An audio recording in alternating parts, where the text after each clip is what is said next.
About a year and a half ago, we made our first PC build video here on the Microcenter YouTube channel, and that was for a video editing PC. So we figured it's time for a refresh because there's been a lot of exciting updates in terms of PC parts that are currently available in 2025. So everything you see here is going to go into probably the best video editing PC that you can get at Microcenter. For today's build, I'm actually going to have our videographer build his own PC that he's going to use to edit all of our videos. Hey everyone, I am Kevin and I am the videographer. And so far, all the videos you've been watching, most of these is done by me. And I'm very excited that today we're building a brand new PC for our YouTube studio. Because this is going to be a really good video editing PC. All right, so first and foremost, I got you an awesome CPU for this rig. This is the Intel Core Ultra 9. This is the 285K. That's going to be 24 cores, 24 threads. So that's 8 performance cores, 16 efficiency cores.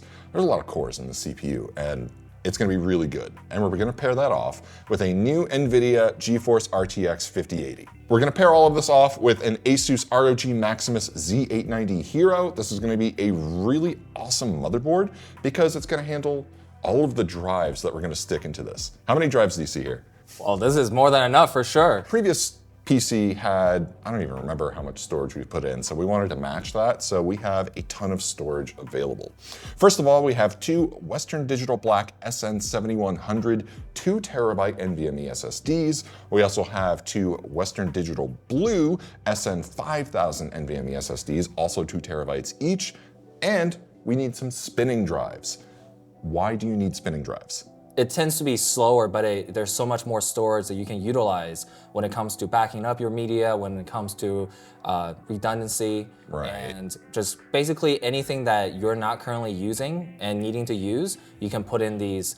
And I gotta say, with the amount of videos that we produce here at Microcenter, we eat up a lot of storage. So how big is each project file? Each project file typically run between 50 gigabyte to some of them could also go up to 800 gigabyte. That is 10 terabytes each. And we haven't even figured out how we're going to arrange this. If we're going to do RAID 0, RAID 1, we don't know yet. Or just a bunch of disks.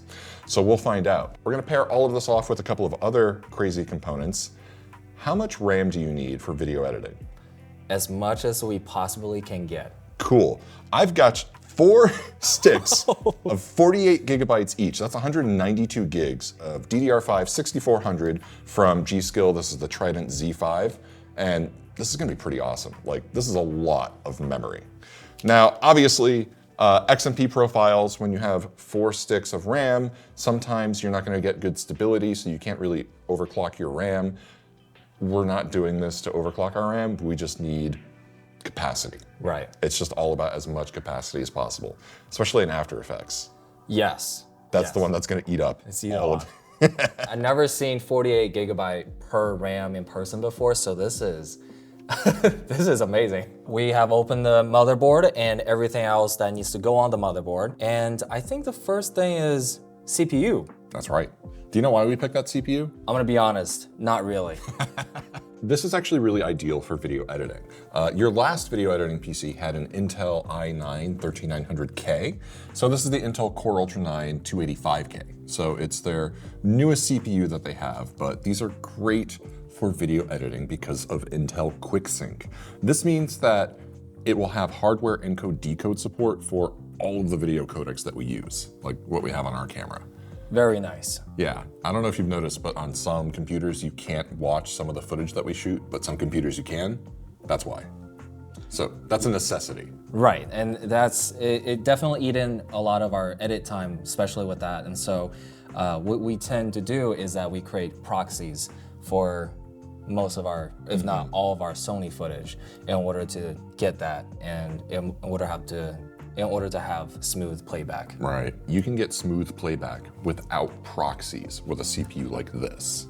That footage kind of adds up over a while, and using proxies is a good habit. Now, on the video editing rig you have at home, you're gonna need proxies for that. What do you have at home again? I use an Intel i7 10700K. Yeah. I have a 10850K. No hardware support on those 10th gen Intel chips. No. It was 11th gen where they got the hardware support. So actually, you have to use proxies. That's right. That's right. This machine, you technically don't have to use proxies, even though you should, but you technically don't have to use proxies. So that's why we're going with this chip, because honestly, sometimes if you're on a time crunch, which we usually are. Yes, indeed. And it's actually very exciting to actually having that feature it's almost a game changer for a lot of our projects moving forward. You haven't actually built a PC before, have you? Yeah, my friend did it for me, and I was just helping him with like opening the boxes, and I was just watching him the whole time. I'm opening boxes. I was just watching him the whole time, and shout out to David. He helped me build my first video editing PC, the one that I currently use still. The latch. Yeah, keep going. You got it. Look for the triangle in the corner. He's watched a lot of these videos. And there's a triangle right here. So not only is this his first PC build, but he's actually doing this on camera for the first time too. So it's a double whammy in terms of how difficult this is. Fortunately, these Sony cameras are pretty good at getting the shot. See the eye autofocus? That's why you're not getting it. So good. It's locked on our eyes, that's why. So for this one, I would hold it from the sides, and then there you go. Look at that. See? Easy. It's fully flushed. That's all there is to it. See, it's not so bad. It's a little nerve-wracking the first time, especially when that happens. I've definitely watched this a lot of times to know that that's totally normal. And definitely keep this too. All right, cool. What do you feel like doing next? Let's do the RAM because it's right in front of me. Okay. So, especially with these, we have, I think you open the bottom and top, that's right. Yeah, you got it.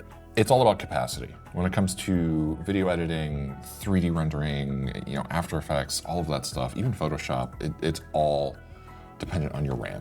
Like system memory is just important, and it's not about speed. DDR5, you can get some XMP profiles to get it a little bit faster, which is great, but this isn't really about speed. It really is just about raw capacity at this point, and that's what you need. Nice. And you can't tell from the angle that you're looking at it sometimes, so it's good to be extra careful there. Yeah. I'm scared. I don't want to accidentally break this. It won't break. I promise you it won't break. Yep, there it is. Definitely, this is definitely scarier than the CPU part, I'm gonna be honest. Really? It's funny because if you do this on a table, you could break the motherboard. The Z890 Maximus Hero, it does have kind of like a backplate there for some support, but still, if you do this on a table, you do risk damaging the motherboard. That's why it's good to do it on a soft surface like the box. Motherboard box is probably the best surface to do it on because it's so flexible and soft. 2.5 gig Ethernet, 5 gig Ethernet. We also have 2 Thunderbolt 4 ports here, or USB-C, USB 4.0 ports. So that's a lot of throughput, first of all. We have a NAS. You have to dump all the footage on the NAS all the time. So 5 gig port, that is super important. And then also those USB-C ports here, that USB 4. You're gonna get the best speeds with all of the external drives. How many external drives do we have? Yeah, about 7, but we're getting to the double digits very easily, especially with the amount of media that we're working with and a lot of transferring. So the speed is actually very important too. When you work with a freelancer, it's actually faster to transfer data by just shipping a hard drive than it is to send it over the cloud. Especially with like higher level cameras, the media builds up very quickly. And yes, shipping the hard drive is often quicker than you. That transfer speed is a lot faster. Yes, instead of doing it through the cloud. So we have the 2 of the Western Digital Blue SN5000. And the blues, they say they're designed for creators, professionals, and we also have 2 Western Digital Black SN7100s, which they say is better for gamers. This one actually has a higher read-write speed. We're gonna use all 4 because we have all 4 available to us, and honestly, they're all Gen 4 or PCIe 4.0 speeds, so we have enough lanes on this board to just populate every single M2, and we also have the SATA ports here on the side. You're gonna have to deal with that when we get the spinning drive, so that's gonna be a whole other thing. Let's do this one for the operating system. The Western Digital Blue, let's do that. That works. And then the rest 3, we have these 2 we can use for general media, especially with projects we're currently working on. Right. And then this other one we could use for softwares and cache. Yeah, Actually, so. I think that works. The SN7100s are going to be a little bit faster on sequential read writes, but also random read writes, and that's going to be really good for all of the video files we're going to be handling. So that's going to be perfect to work off of. But the Western Digital Blues, that's going to be more than enough for operating system, system cache, all the applications. Easy peasy. Looking at this arrow here, I think that's the next move. They really make things easy, don't they? That's right. I think it's a time with PC building world that it's getting easier and easier. Mm-hmm. And that is a Gen 5 slot, but we're using Gen 4 drives.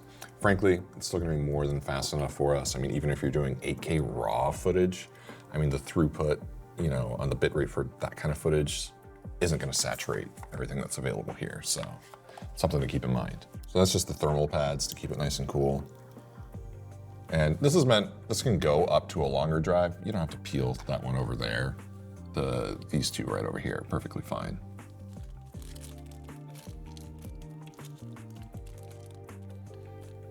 Okay, so pushing it down, and it seems like adhesive just... Yeah, usually it'll hold it down in place. Adhesive here for the heat sink. Mm-hmm.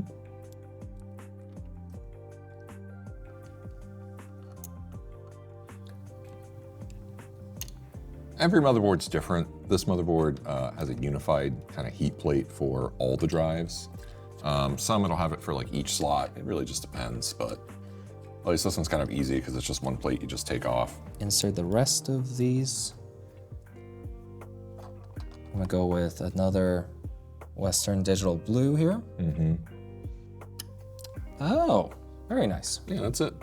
This one has Wi-Fi 7 as well. So that's gonna help with some Wi-Fi signals because we are gonna redo the networking in this area. So you're gonna get much better wireless speeds because we do swap between networks. We have like a local network in the studio that we use with our NASs, and then we have kind of like a collective network for the company that we hop onto. And it looks like we're done with that. Do these three right here for the three drives we just put in. Right. Our friends at Lian sent us this pre-production model of a new LANcool 217. And this is a really nice case. Now keep in mind, this is a pre-production model. They may change some things when it comes out in a couple of months, and it will be available at Microcenter, so stay tuned.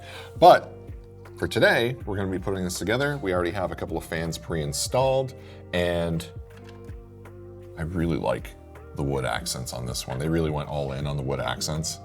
Insert B-roll. Thank you, Lian. No, this is gonna be great.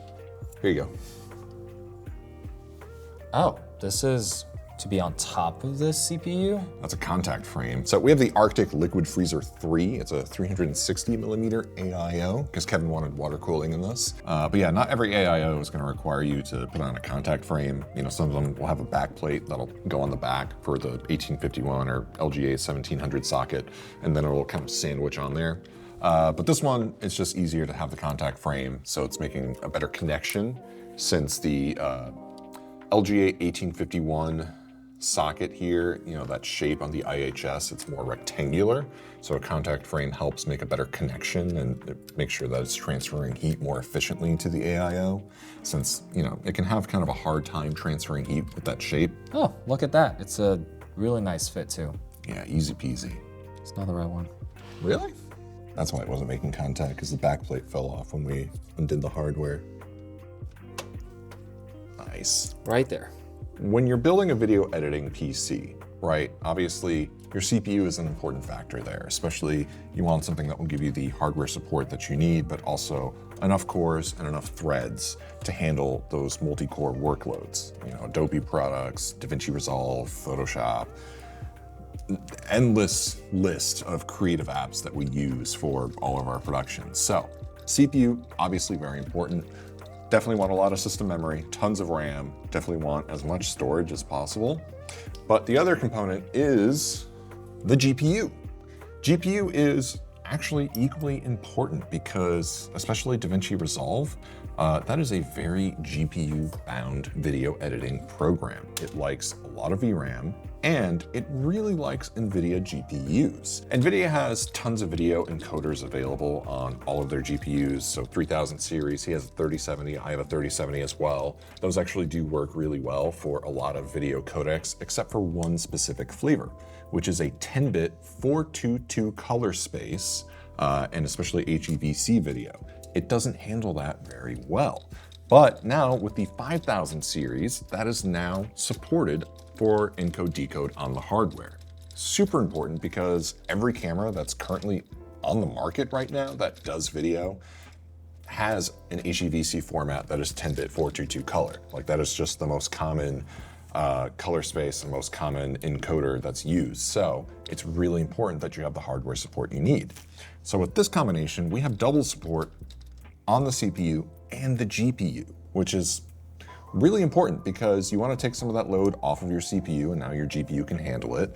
But if your GPU does start to get overloaded, at least your CPU can start chipping in and help as well. So it's kind of a balancing game. And DaVinci does a really good job of balancing the two because you can use the Intel QuickSync or you can use the encoders that are on here. So that's really important when it comes to video editing. Wait, so when I first hired you, what camera were you using at the time? I had my Panasonic S5. Oh, right, you were a Panasonic guy. Yeah, I remember. But then it's more realizing the fact that if you want to do solo, you need autofocus. Yeah. The amount of time that you do to, obviously it's not like you can't live without it, but in order to have efficiency and being able to do this quicker, Run and gun. It's essential, almost essential to have autofocus. Yep. Unless you're a really good focus puller. Screws are in for the motherboard, and it's looking really nice in this case. So we went with a modular power supply. This is the MSI Mag A1000G. And this is a really great power supply. Obviously it's 80 plus gold rated, so efficiency is gonna be there. 1000 watts, it's gonna be enough headroom for everything that we need for the CPU and GPU. And the other thing to take into account is the ATX 3.1, which we will have available here. So it's that different connector for the GPU, that NVIDIA 5080. It's going to be the 12 volt 2x6 connector. Pins are slightly different, but it's gonna be a good connection. Look at that. Oh, neat. That's right, so we have a fan controller built in. Let's move on to the CPU power cable, which is, I believe it is top left corner. Now this one you're gonna need two. This Liquid Freezer 3. No RGB, no screens. Preference here is more function over fashion. You know, this piece is already a showpiece on its own. All right, so you're gonna have to take off the top mesh. Okay. And then I think what we can do is you can install it on the top. I'll hold it in place. I'm thinking you can have the tubes on the right side, so it'll hook around, connect there. Yeah, there you go. And I've got all the screws and washers for you. Well, I was a Canon guy for a long time. I had a 60D, I had a 6D, 5D Mark III I used for a while. And then eventually I got a Blackmagic Pocket 4K. Don't you have a Blackmagic? I have a Blackmagic Cinema Camera 2.5K. It's one of the OG one, right? The OG of the OG. And I definitely had my fair share of Canon as well. I started off with the Canon T3i, and then I went to the 60D as well, or 70D, and then 5D Mark II, 5D Mark III, and then C100 Mark II, actually. And it was just a time of me just kind of trying out different form factors, and the wants and the needs changed through time, and now I'm back on the smaller form factor again, so. Yeah, I opted for FX3s for us in the studio just because the form factor, it's just easier to run and gun with them. Okay, so now we are putting this on the CPU, and then we have a peel for this. That's the most important part, Kev. Is this the right step? Yep. Okay. All right, peel is done. So we did a line thermal paste pattern to have the most optimized thermals. Wow, looks really nice. Unified front panel connector. Do you know how lucky you are? No. This is gonna make your life way, way easier. All right, so Kevin got everything connected. You got your SATA plugs, front panel, USB, everything's kind of all set, so let's move on and we'll get the power supply. Let's do it. All right, I don't see any yellow, so that's good connection. Screwing the power supply to the case. Previous power spec video that we just posted for the G911, man, I would just buy that one, honestly. This is our spinning drive. That's a 10 terabyte Western Digital Red. Now, usually these are made for network attached storages, but this is gonna be perfect for us for long-term bulk storage. That's a lot of video files. Yes, it's very nice. We need as much as we can get. Yeah, seriously. You wanna have some bulk storage in your system, but then you also want to have a network attached storage or some sort of external storage solution where you can store all of that separately, which is what we have here. And then you always want some offsite storage solution as well, but that's a whole other thing for another day. Right, backup for your backup. Backup for your backup for your backup. And then your backup. But last but not least, our GPU, 5080. And now we have that available. We can have the GPU in there. All you, bud. Do the honors. Passing the torch. You can just screw that back in and just get the power in and we're good to go. Tightening it down. And it's in, locked in. Nice. And so they made the pins a real bright color so you can tell if you're getting a full connection. Yep. Looks good to me. Very nice.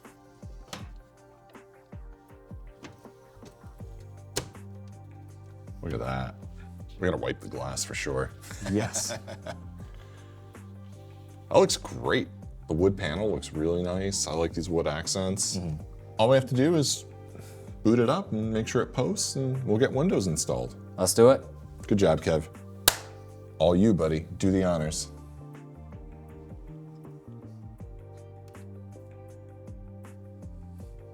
Rookie mistake. Make sure the power switch is on the power supply. All you, bud. Okay. Not sure if you can see this, but lights are coming on and Yeah. it looks really good, especially that piece with the motherboard. Understated RGB. Some RGB, Some RGBs. still understated. So And it's gonna take a little bit to train the RAM since we do have a lot of RAM on this. Similar thing happened with the Jace 2 Cents video with his Right. PC build. That's also a content creator PC. Really nice studio, by the way. yeah, he has a really cool studio. So that was kind of fun. Kevin and I got to go hang out with Jay at his studio. We just spent the day with him both at the store and his studio. And We built a PC with him. But we got to the post screen and we were also like all just sitting around because it's like, oh, this much RAM takes a long time to train. It's like 5 minutes straight of just training the RAM. Even Jay was saying like, oh, this could probably be like 10, 20 minutes because that Right. happens. Oh, there we go. All right, good job. Pass the boot test. We did it. All right, so CPU's there, RAM looks good. We've got all of our drives, and there's so many. There's so many. 2 Western Digital Blue SN5000s, 2 Western Digital Black SN7100s, and we have the 2 spinning drives as well. We have 28 terabyte total in this PC right now. 2, 4, 6, yeah, oh my God, you're right, 28 terabyte. I didn't think about the total. That's a lot. Like I saw all the drives there, but I didn't actually think, yeah, that's 28 terabytes. That's nuts. Yeah. Okay, all right, cool. We are currently still setting up this new video editing PC. We're also transferring the video editing software that we're using, DaVinci Resolve, Adobe Photoshop, Adobe After Effects, Adobe Lightroom, and all of these softwares that we use for video editing as well as making the video for this YouTube channel. We also have a bunch of media transfers to make for the ongoing projects as well as completed projects with its graphic assets that we have made. especially with transferring projects and having new PC, is to make sure you have a good stopping point with your current projects so that you don't corrupt or have any issues relinking that media down the road. And that sums up the 2025 video editing PC build for this video editing room. If you're interested in any of the components that we have used in this PC build, they're all available in the YouTube description down below. And if you're interested for more content creation content for this channel, please subscribe, and we'll see you next time.